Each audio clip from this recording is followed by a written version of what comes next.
तो अफसर जज नहीं बन सकते वो तय ना करें कि दोषी कौन है। 15 दिन के नोटिस के बगैर अगर निर्माण गिराया तो अफसर के खर्च पर घर को दोबारा बनाना होगा। ये शब्द दोस्तों सुनने में यूपी के मुख्यमंत्री योगी आदित्यनाथ या यूं कहें जो बुलडोजर बाबा के नाम से भी पहचाने जाते हैं, उनको कहीं ना कहीं खल रहे होंगे। लेकिन अब शब्द सुप्रीम कोर्ट से हैं, वापस नहीं लिए जा सकते, और ये शब्द हैं सुप्रीम अदालत के। दोस्तों ये सख्त लहजा जो है दिखाया है सुप्रीम कोर्ट ने बुलडोजर एक्शन के खिलाफ। एक्शन से इंसाफ को सही मानने वाले उन अफसरों को जो बिना केवल एफआईआर दर्ज होते ही किसी भी आरोपी के घरों को बुलडोजर से गिरा देते हैं। आरोपी पर दोष कोई साबित भी नहीं हुआ कि राज्य सरकारों के आदेश पर अफसर सपनों के घरों को तोड़ डालते हैं। लेकिन अब इस तरह की कार्रवाई पूरी तरह से निराधार मानी जाएगी और इस पर ब्रेक लग गया है, क्योंकि सुप्रीम कोर्ट में बुलडोजर एक्शन पर अपना फैसला आज कोर्ट ने सुनाकर पूरी गाइडलाइन साफ कर दी है, जिसमें इस तरह के एक्शन को निराधार बताया गया। बुलडोजर एक्शन पर सुनवाई कर रहे सुप्रीम कोर्ट की बेंच में जस्टिस बीआर गवई और जस्टिस केवी विश्वनाथन ने अपना फैसला सुनाते हुए कई बातें रखी जो कि बेहद अहम है। चलिए अब आपको एक एक करके बताते हैं कि सुप्रीम कोर्ट ने आखिर एक्शन के लिए, यानी कि बुलडोजर एक्शन के लिए ऐसी क्या बातें रखी, ऐसी क्या गाइडलाइन दी जो आपको जानना बेहद जरूरी है। इससे पहले जान लीजिए कि जस्टिस बीआर गवई की वो लाइन जो उन्होंने फैसला सुनाना शुरू करने से पहले कही। जस्टिस गवई ने फैसला पढ़ते हुए कवि प्रदीप की ये लाइनें भी कही। अपना घर हो, अपना आंगन हो, इस ख्वाब में हर कोई जीता है। इंसान के दिल की ये चाहत है कि एक घर का सपना कभी ना टूटे। ये कहते हुए सुप्रीम कोर्ट ने अपनी गाइडलाइन सुनाई। इस गाइडलाइन में क्या क्या है एक एक करके हम आपको सिलसिलेवार तरीके से बताते हैं। तो सुप्रीम कोर्ट ने कहा कि अधिकारी खुद जज नहीं बन सकते, ये सीमाओं के पार करना होगा। अधिकारी कानून को अपने हाथों में नहीं ले सकते, तो उसके खिलाफ एक्शन लिया जाना चाहिए। अगर वो कानून को अपने हाथ में लेकर कोई भी कार्रवाई करते हैं तो उनके खिलाफ एक्शन लिया जाना चाहिए।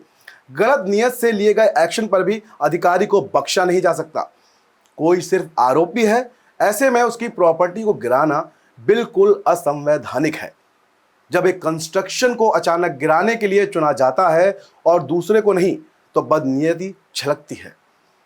घर सालों का संघर्ष होता है, इसे गिराया जाए तो अधिकारी को साबित करना ही होगा कि यही आखिरी विकल्प था, और अगर यह आखिरी विकल्प नहीं था तो यह एक्शन उस अधिकारी ने क्यों लिया।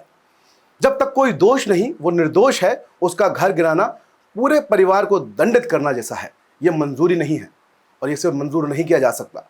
परिवार के किसी सदस्य ने अपराध किया है तो उसके परिवार या पूरे घर को उसके खिलाफ कार्रवाई नहीं की जा सकती।